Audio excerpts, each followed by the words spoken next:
351-1133.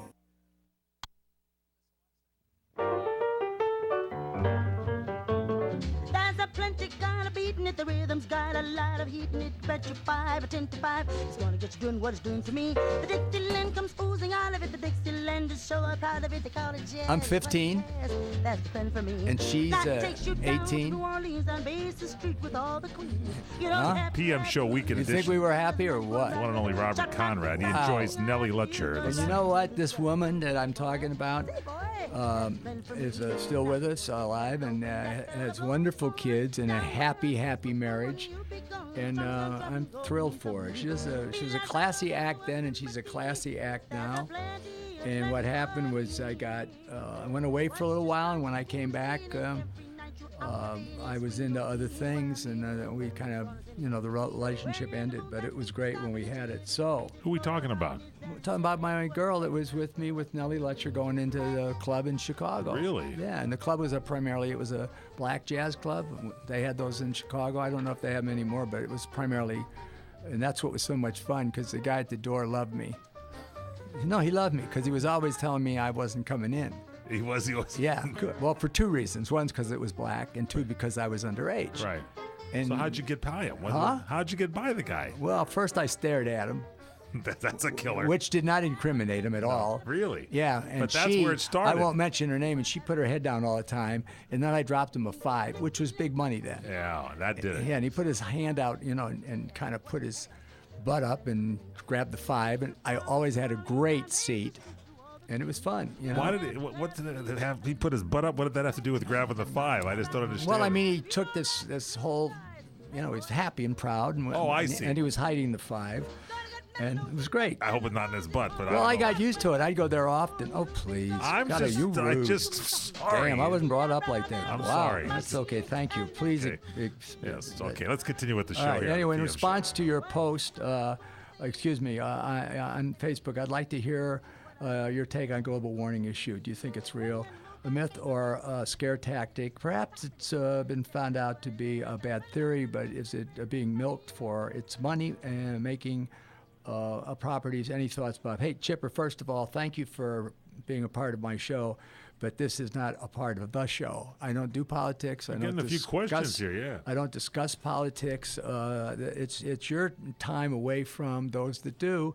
And I don't critique those that do, because that's their show and that's what they feel. And I'm not the last guy in the world that's going to critique anybody, but we don't do it on our show, so I can't answer that question. Because frankly, I've never really paid any attention to global warming, so I'm not When qualified. it's cold, we wear a jacket. When it's warm, right, light shirts. Okay, do you think there's ever a chance of bringing the Wild Wild West back on television? Whoa. And so, who would you think would portray a great James West? As far as a great actor, a stuntman, no computers back then. How did you ever survive?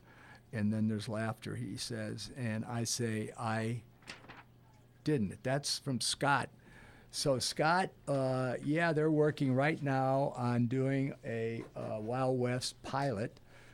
Two high-profile producers have been assigned it by CBS, and a letter went out last Friday to the president of CBS, and it said, "Dear Nina, thank you for taking my call. You are a classy lady." And then it goes on to talk to her about my career outside of acting. And it said, here's a list of my behind-the-scenes credit.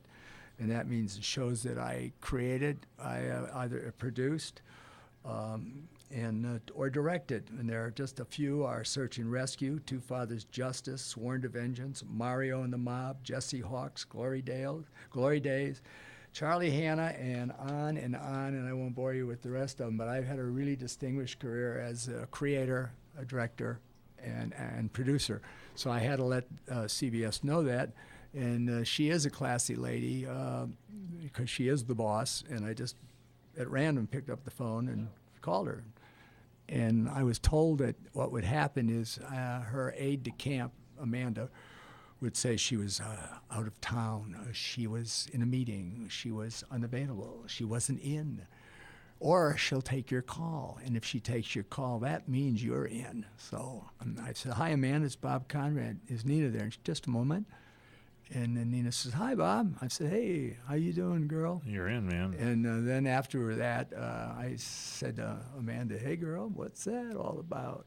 "Oh, Uncle Bob scored." Anyway, she is a classy lady. We'll see what happens because we don't want the disaster that movie was. All right, let's talk to Becky, who's been kind enough to wait all this Becky, time. you're on CRN with the one and only Robert Conrad. Hey, Becky, you little sweetheart, how are you? Hey, sweetheart, how are you? Good. How's your husband? He's fine. Tell him thank you. And hello to Mike, and hello to your guest there, Christy. Christy Casey is visiting in studio with us today. Say hello, Christy. Hi, Becky. Hey, Christy, how are you? Doing great. Glad to see you made it. Thanks. She gets the dinner. She gets the dinner, Becky. Oh, that's great. Yeah, and also the vice president is going with us to make sure, because she's a married woman with children, so her husband can rest peacefully because there's a woman the going vice with us. president will be watching over you. And the VP will be there. We're going to a commercial. So yeah, ask me the question, Becky, and when we come back from commercial, I'll answer it. I just want you to sing happy birthday to my mom. Tomorrow is her 71st birthday. How old is Mom? 71. And what's her name? Mabel. Mabel. I love that. I love yeah, that name. My father's wife was named Mabel. Not my mother. My mother was never his. I guess what would you call him? They never got married. His mistress? I don't know. But anyway, Mabel. But if you'll do that, she'll be so thrilled. But Mabel was my dad's wife, and I'll sing happy birthday to Mabel. If she's listening, will she be listening? She'll be. I'm going to play it back for her tomorrow. Perfect. All right, we'll do that, Becky. Thanks for calling, babe. Thank you. Bye-bye. Bye. When's the last time you were at a supper club? Well, come to Angelo's and Vinci's Supper Club. Enjoy an evening of dinner and dancing beneath the twinkling lights and disco ball. A live DJ will spin big band swing and Latin ball.